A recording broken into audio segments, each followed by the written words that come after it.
Board exam में ऐसा answer लिखना ताकि सामने वाले को लगे कि कहां से लिखा है, तुमने कैसे लिखा। मैं पूरी कोशिश करूंगा अपनी तरफ से वो बातें बतानी। जय हिंद एवरीवन, स्वागत है आपका।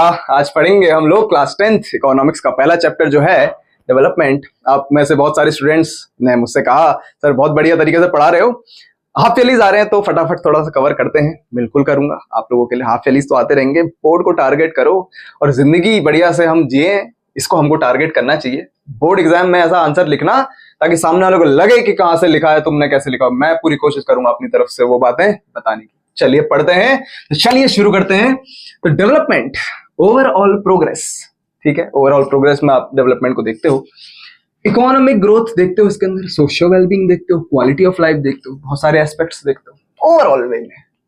अब देखो अलग अलग लोग होते हैं तो अलग अलग गोल्स भी होते हैं। एक का गोल दूसरे के लिए डिस्ट्रक्टिव हो सकता है। मेरे रीजन में हल्द्वानी में क्या, उत्तराखंड में खासकर देहरादून और हल्द्वानी नाम के दो बड़े शहर हैं। दोनों जगह पेड़ वेड़ सरकार ने काट के खत्म कर दिए। इतना बढ़िया पुरानी फोटोज दिखती थी, सब खत्म कर दिया। यही रीजन, मेरे आसपास के रीजन में गया नहीं था वहां बहुत टाइम से, पर साइकिलिंग करते करते चलेगा। बड़े बड़े पुराने पेड़ थे, कितने चौड़े चौड़े, सब काट दिए सड़क चौड़ी करने के लिए। बहुत बुरा लगा दिल से कि यार इतने पुराने पेड़, और उस रीजन में ट्रैफिक भी नहीं है, बढ़िया से गाड़ियां जाती है। बहुत चौड़ी थी वो ऑलरेडी सड़क, लेकिन काट दिए गए। हम कुछ नहीं कह सकते इसके ऊपर। तो ज्ञान पेली की सरकार बस सिर्फ सस्टेनेबिलिटी का नागरिकों को अपना ऊपर से हाथ मार लेंगे ये लोग। तो कुछ जैसे अंकल वंकल लोग भी होते हैं ना हमारे देश में, रिश्तेदार भी होते हैं, बड़ा गुस्सा आता है उन लोगों को देख, मन करता मारा तेरे पकड़ के चैट, ठीक है। लेकिन उम्र का लिहाज, वो ये बात करते हैं सड़क चौड़ी हो रही है, पेड़ कट रहे हैं तो क्या हुआ, सड़क के बीच में पेड़ आ रहे हैं। अरे भाई मैं पुणे भी रहा, मैंने पुणे में नहीं देखा ऐसा। पुणे में बढ़िया हरियाली देखी मैंने, सड़क के किनारे पेड़ वेड़ लगे हुए, बहुत अच्छा लगता था देखने। लेकिन हमारे नॉर्थ की तरफ को पता नहीं क्या हो रहा है ऐसा, खासकर हमारे उत्तराखंड में पता नहीं क्या हो रहा है, हल्द्वानी और देहरादून में, ठीक है। आपके शहर में भी हो रहा होगा जो हमारी वीडियो देख रहे होंगे। बड़ा बुरा लगता है जब पेड़ वेड़ कटते। तो अंकल वंकल टाइप के लोग जो होते हैं ना, अपना ज्ञान पेलते हैं, ठीक है, ऐसा मन करता है उन लोगों को। तो सड़क चौड़ी हो रही है, गाड़ियां चलेंगी, पार्किंग बनेगी, दुकानें खुलेंगी। यार नहीं चाहिए भाई, हमको नहीं चाहिए ये सब। पेड़ वहां बढ़िया तरीके से, इतना सालों पुराना पेड़ उसको तुमने उड़ा दिया रातों रात, देखते ही देखते। बहुत बुरा लगता है। एलिफेंट कॉरिडोर खत्म कर दिए गए, बिल्कुल ऐसे माइनिंग होती है उन जगहों में कि क्या बताएं। पेड़ काट दिया जाता है, हटा दिया जाता है पूरा। नहीं चाहिए इतना चौड़ी सड़क हमको। पब्लिक फैसिलिटीज अच्छी कर दे सरकार, बस वही बहुत है। चलो छोड़ो, अब इसके बारे में क्या बात करें। अब देखते हैं भाई, तो ये आप समझ गए होंगे। इसके अंदर दो तीन अपने मन से और भी लिख सकते हो, ऐसे काइंड ऑफ बना सकते हो इसका। अब देखो इनकम, भैया इनकम सबसे इंपॉर्टेंट है। क्या लिखा है देखो मैंने, something that enables access to material things. सांसारिक चीजों से जो आपका जो आपको एक्सेस दिलवा दे, ठीक है। वो चाबी, वो कुंजी, वो है इनकम। इनकम को बोलते हैं अर्थ, पैसा। बिना अर्थ के जीवन निरर्थ है। वो क्या बढ़िया बात बन गई। I am a man of philosophy, ठीक है। तो बिना अर्थ के जीवन निरर्थ है। कुछ नहीं है भाई बिना पैसों के, कुछ भी नहीं। इंसान का सबसे सच्चा दोस्त उसका अपना पैसा, उसका अपना अर्जित किया हुआ धन।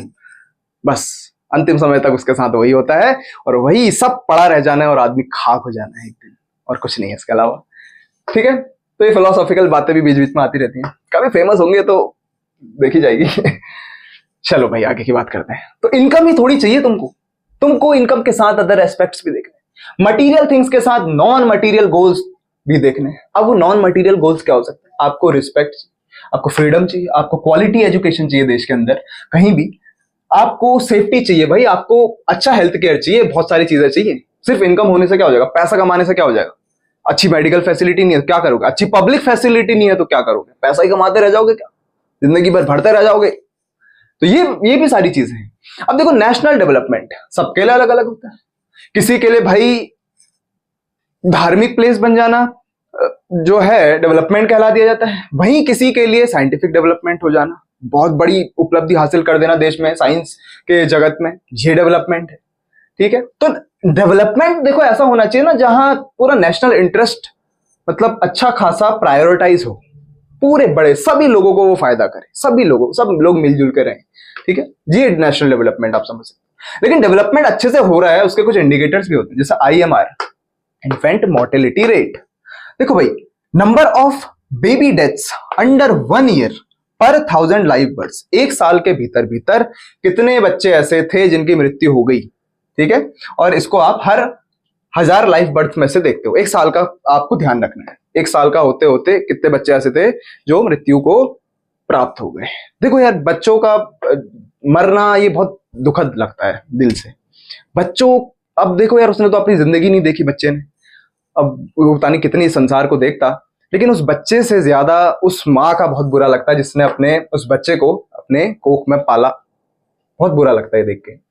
तो ये आप ध्यान रखना। IMR है, इसका फुल फॉर्म भी आता है। लिटरेसी रेट, ये दिखाता है कि देश में जो हेल्थ केयर फैसिलिटी है वो उसकी हालत क्या है। देखो, लिटरेसी रेट, कितने लोग हैं, लिटरेट पॉपुलेशन है 7 या उससे ऊपर की एज ग्रुप के जो पढ़ लिख सकते हैं। NAR, ये भी इंपॉर्टेंट है, ये एजुकेशन के बारे में बताता है। Net attendance ratio, number of children attending school, ये एक एज ग्रुप का होता है, अपॉन ये सारे number of children in that same age group. तो टोटल नंबर में से कितने बच्चे ऐसे हैं उस पर्टिकुलर एज ग्रुप में से जो स्कूल जा रहे हैं, ये बात बताता है आपको NAR। ये भी इंपॉर्टेंट है, 3 ही है आपकी किताब में, ज्यादा नहीं है, तो ध्यान रखना। अब भाई देखो, आगे बात करते हैं। सबसे इंपॉर्टेंट इस चैप्टर के अंदर जो टॉपिक है वो है एवरेज इनकम, जैसे बोलते हैं पर कैपिटा इनकम, या प्रति व्यक्ति आय भी बोल देते हैं। पर कैपिटा, पर पर्सन इनकम, हर एक इंसान तो नहीं कमाता, लेकिन एक एवरेज लेके हम चलते हैं। National income upon total population, ये आपको बताता है, कंपेयर करवाता है कंट्रीज को, 2 कंट्रीज को, अलग अलग कंट्रीज को आपस में, और स्टेट्स को भी। ये इंपॉर्टेंट है। ये ही डेवलपमेंट का एक चीज दिखाता है कि हाँ, देश में कौन कितना कमा पा रहा है, एक रीजन में कौन कितना कमा पा रहा है। ये बड़ा इंपॉर्टेंट टॉपिक बनता है पेपर की नजर से। रट लेना इसको तो अच्छे से, इसका फॉर्मूला भी रट लेना और ये भी रट लेना, क्या होता है इसके बारे में लिखने को भी आएगा। HDR सबसे ज्यादा इंपॉर्टेंट चैप्टर के अंदर, ह्यूमन डेवलपमेंट रिपोर्ट। अब देखो, 3 पैरामीटर्स में ये बनी होती है, 3 पॉइंट्स जस्टिफाई करते हैं इसको।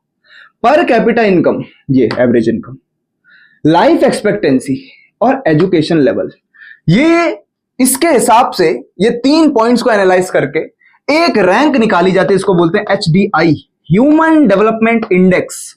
और ये हर साल ही आती है, और इसको जो पब्लिश करता है वो है UNDP, United Nations Development Programme. ये सबसे इंपॉर्टेंट है, इसमें मैं आपको स्टार मार्क लगा के इंपॉर्टेंट है करके बता देता हूं, ध्यान रख लेना तीनों।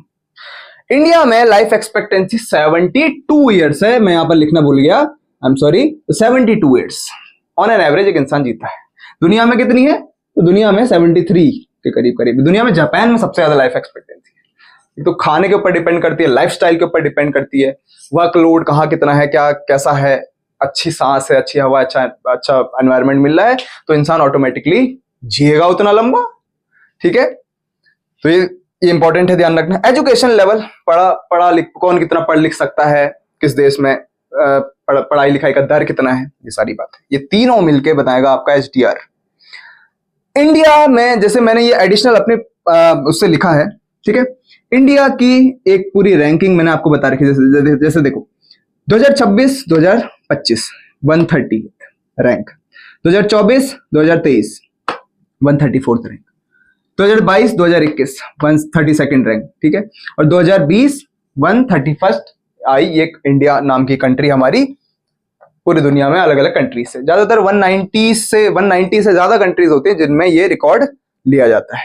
तो अभी हम हालांकि बहुत पीछे हैं, हमको बहुत आगे जाने की जरूरत है हमारे देश को, और वो सिर्फ और सिर्फ हम, आप और हमारे देश की सरकार कर सकते हैं। मिलजुल के हम लोग अपने देश को बहुत अच्छे से पहुंचा सकते हैं, बस एक तगड़ी लीडरशिप चाहिए। अब देखो, दुनिया में सबसे ज्यादा पर कैपिटा इनकम नाम वाली जो कंट्रीज हैं वो मोनाको, लग्जमबर्ग, लिंचेस्टाइन, ये वाले रीजन है। नंबर 1 HDI रैंकिंग में आती है कंट्री स्विट्जरलैंड, अलग अलग बदलते ज्यादातर यूरोपियन कंट्रीज ही आती। तो ये आप एक मोटा मोटा आइडिया ध्यान रखना। अब देखो, डेवलपमेंट पढ़ लिया, ये चैप्टर के अंदर इतना ही है, ज्यादा कुछ नहीं है। डेवलपमेंट होना कैसा चाहिए यार? डेवलपमेंट होना चाहिए सस्टेनेबल होना चाहिए। सस्टेनेबिलिटी को मतलब प्रूफ करना चाहिए वो डेवलपमेंट। और आप यहां पर SDGs का भी वर्णन दे देना। ये हम पहले भी पढ़ चुके हैं सस्टेनेबल डेवलपमेंट ज्योग्राफी के अंदर, तो आप इसको यहां से भी लिख सकते हैं। ठीक है, किताब में 2-3 एग्जाम्पल्स हैं, वही पंजाब वाला एग्जाम्पल और 2-3 एग्जाम्पल्स और होंगे। तो सस्टेनेबल डेवलपमेंट ऐसा डेवलपमेंट जो एनवायरमेंट को हार्म नहीं पहुंचाता है और डेवलपमेंट भी हो जाता है। इसी के साथ हमारा जो चैप्टर है हम इसको कंप्लीट करते हैं। छोटा ही चैप्टर है, ज्यादा नहीं है, इंपॉर्टेंट मैंने आपको बता दिया है। ठीक है, थैंक यू, जय हिंद, मिलते हैं। और अपना फीडबैक आप मुझे जरूर दे दीजिएगा। बहुत लंबी लंबी वीडियोस यहाँ नहीं आएंगी, बढ़िया शॉर्ट हम पढ़ेंगे बढ़िया से। जय हिंद।